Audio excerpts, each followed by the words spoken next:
Stacy King, former Chicago Bull, joining the Drapes and Whitey Show, the Drive guys here on Sactown Sports. What's up, man? How you doing? What's up, Kyle? Thanks for having me on, bro. Man, I'm excited for tonight's game. Here's the thing, Stacy. Everybody's excited about my Sacramento Kings coming off a big win. My partner over here is saying, you got to win tonight, right? The Bulls are shorthanded, right? I'm like, hold up now. You got to respect the opponent. Y'all still got DeMar. You still got Vucevic. Kobe White lit us up in Chicago. Handicap this game for me, man. What's going to be the key? What are you expecting tonight?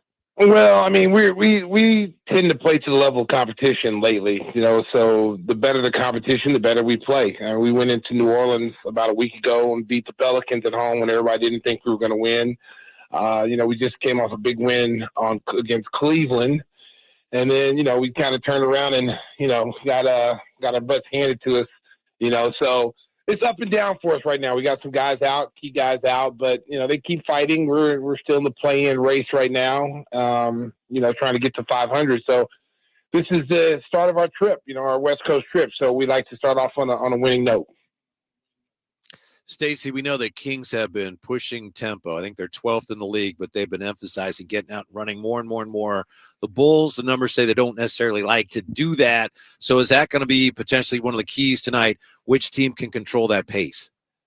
Yeah, I mean, I think that, for us, we're going to have to try to control the pace, not allow them to have easy runouts, get out in transition, try to limit our turnovers that try to keep them from running because they thrive off that kind of play and, getting quick shots from the opposition and then, looking to push the ball up the floor with Fox and all the athletes that they've got. I think you also have to control Sabonis. Sabonis is, I consider a poor man's Jokic. They're able to run the offense through him. He's a good passer, good screener. He makes good decisions with the ball. And I think anytime you see him bring the ball up the floor, I know it's going to be tough for Vooch, but I think you got to put some pressure on him and make him get the ball out of his hands and let somebody else create for the Kings. Our guy, Stacy King, joining us. You can check him out. Give Me the Hot Sauce podcast. Stacy, Alex Caruso, man. I know he's questionable with the hamstring tonight. He was a hot topic of discussion around the trade deadline. Talk to me about just the difference he makes for this team when he's playing versus not playing and his impact on the squad. Oh, it's a huge loss for us when he's not on the floor. I mean, he's our best defender. He can guard anybody on the floor. And, Billy tends to go with a small lineup on most nights. And he's asked to guard guys like Giannis and, Julius Randle and some of the big guys. He doesn't just guard guards. He's the leader in block shots on our team from the guard position. He's an invaluable piece. That's why a lot of people were trying to go after him in the trade deadline, because this is a guy that could really strengthen your team. If you're a team that, wants to go deep in the playoffs, this is the kind of guy you need. He's become a much better 3-point shooter than he was the year before, the last couple of years. He can run the point guard, the two. He can guard anybody on the floor. And he's just like a coach on the floor. It's like having a middle linebacker, who calls the defense. He's the guy that really sets the tone. I always joke that there's 5 Carusos out there because he's everywhere on the court. Not only does he guard his man, but he's constantly covering up for mistakes for other people, and he's always in position to draw a charge or steal. He's one of the best at deflections in the game as far as getting in the passing lanes and getting his hands on the basketball and creating havoc and turnovers. So, if he's not out there today, that's going to be a tough go for us. Stacy King with us here, Drive Guys coming to you from the Golden One. Stacy, a couple weeks ago when the Spurs were here, we talked to Sean Elliott. Of course, he, like you, he came out in that 1989 draft. The Kings had the first pick in that draft. They went Purvis Ellison. So my obvious question, I know you've addressed this. Did you think at any point that you were going to be coming to Sacramento in that draft? I really wanted to come here. I came out on my visit, and, Wayman Tisdale, the late, great Wayman Tisdale, former Oklahoma Sooner All-American, the best player in Oklahoma basketball history, was out here. And I really wanted to come out here. I came out on my visit, visit Jerry Reynolds. And, you had the late, great Bill Russell was the coach at the time when I came out. And I thought I was going to be out here. I really wanted to play out here. And I was really disappointed. I knew I was going to go 1 to 6. I wasn't going to go anywhere in between because I think those positions were already set for what the teams needed. So it was either going to be 1 or 6 to Sacramento or Chicago. And then when I heard my agent told me they were going to go with Purvis Ellis, and I was disappointed, really disappointed. And, but I wasn't. That disappointment didn't last long because I ended up playing with the greatest player of all time and winning 3 championships and getting to many playoff battles, and it opened up so many doors for me. But there's always that, guys. There's always that question: what could have been? What would have been? Yeah. What could I have accomplished if I would have came straight with the momentum out of college? Being a college player of the year, All-American, and the way I scored the basketball in college to come to a team that needed scoring. What my numbers would have been. I probably would average 20 plus points a game here, but I probably would not have won. I probably wouldn't have had an opportunity to play for a championship because you can see Sacramento, has had some ups and downs. This is a great place. The fan base, this has always been one of my favorite cities to play in because even when they weren't good, the fan base was awesome. And that's one thing I always said about Sacramento is that their fan base are true fans, and I really, really like that. And so to not get to play here kind of stunk because it's California too, and it kind of stunk. But I had to go deal with the winners in Chicago. But there's a trade-off when you win a championships and playing with the greatest.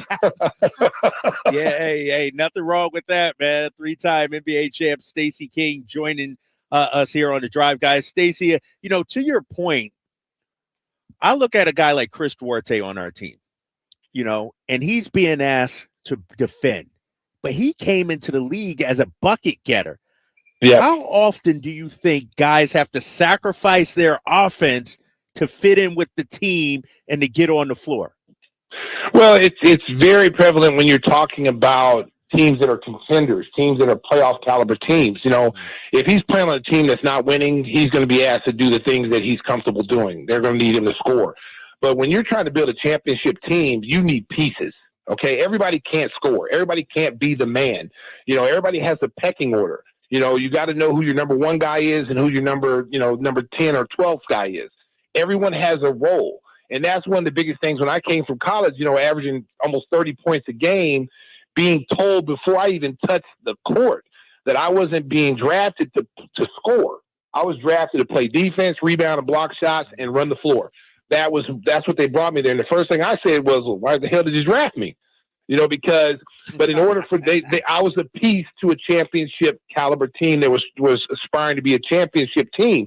So I was a piece of a puzzle, both me and BJ Armstrong. So we had to find our niche to help them win a championship. And it's hard on young players, especially because, Chris Duarte, I liked him. I liked him in Indiana. I thought he a big guard, can do a lot of different things. And I think right now for him on this team, they need him to be the defensive stopper. They need him to be able to go in there and guard 1 or 2 different positions. And then there's going to be a time where they're going to need him to score. There's going to be a time where he may hit a couple of baskets along with his great defense that keeps him on the floor. So he just got to continue to work, continue to, put in the time and effort, and don't forget that you were a scorer once. I mean, think about all the players that have come in this league. People don't remember Marcus Smart was a scorer at Oklahoma State. People don't remember Dennis Rodman was a scorer at Southeast Oklahoma before he came into the pros.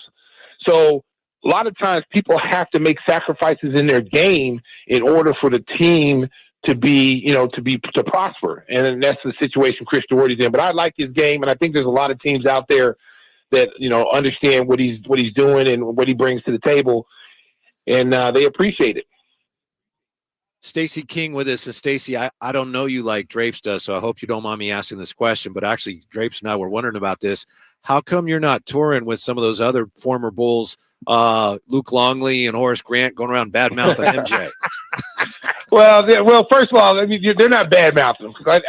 Somebody misquoted that. The Bleacher Report, whatever, misquoted them. They're going on this tour, and it's they got a big following because Luke's from Australia, and they got a huge following. Sure. The Bulls are huge all over Europe.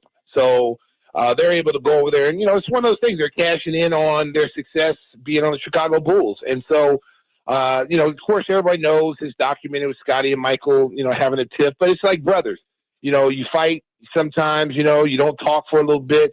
But at some point you come together and, you realize, like, this is petty, and let's put it all together. And I think they're moving towards that. From what I know about the tour, they didn't say anything bad about MJ or any of their time there. Okay. You know, it was all positive.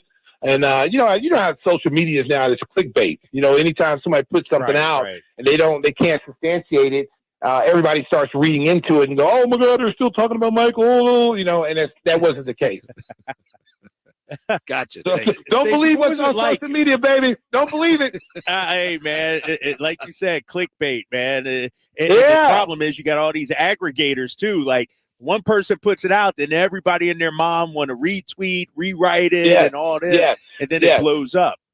Yes, exactly. The narrative changes. Let me ask you, let me ask you this though. Coming from Oklahoma, joining Chicago, Michael Jordan, what was that transition like? What was your welcome to the NBA moment from Mike?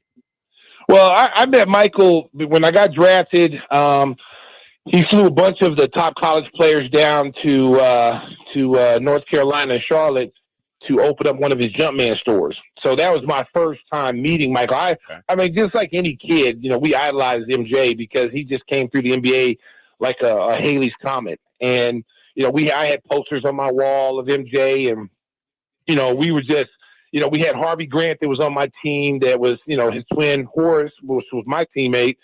I was teammate with both Grants, was playing in Chicago. So we had a chance to get inside information about what kind of player Michael is, what kind of person he is. So I knew a lot about Michael before I even met him. And, you know, I will say this about Michael, you know, just like any perfectionist, any superstar caliber or super talented person, they expect, you know, greatness. You know, they want you to have the same mentality that they have, and they're going to push you. They're going to, you know, Kobe was the same way. They're going to challenge you to be great.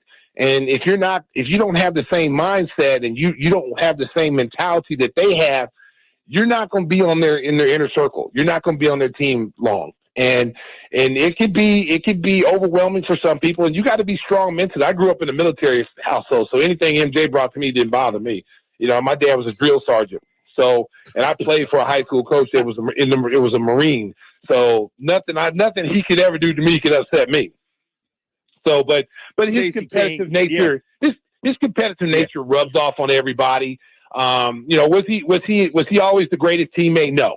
But, you know, one thing I will say about Michael Jordan, when it was game time, he came to play every single night. There was no nights off. There was no load management. There was no, I'm taking the night off tonight because my toenail hurts, you know, or, you know, my dog ate my homework. There's no excuses. It was, I mean, he understood what it meant to show up every night, chasing titles, you know, trying to beat the Celtics and the Pistons, but also understood the fans. You know, the fans deserve, you might not be able to see Michael Jordan and be able to afford tickets in Chicago, but the one time you get a chance to see him, you know, he sits out and he's eating hot dogs or popcorn on the sideline, and that might be the only time you ever see him. He understood that. Even in preseason, he didn't sit out preseason games.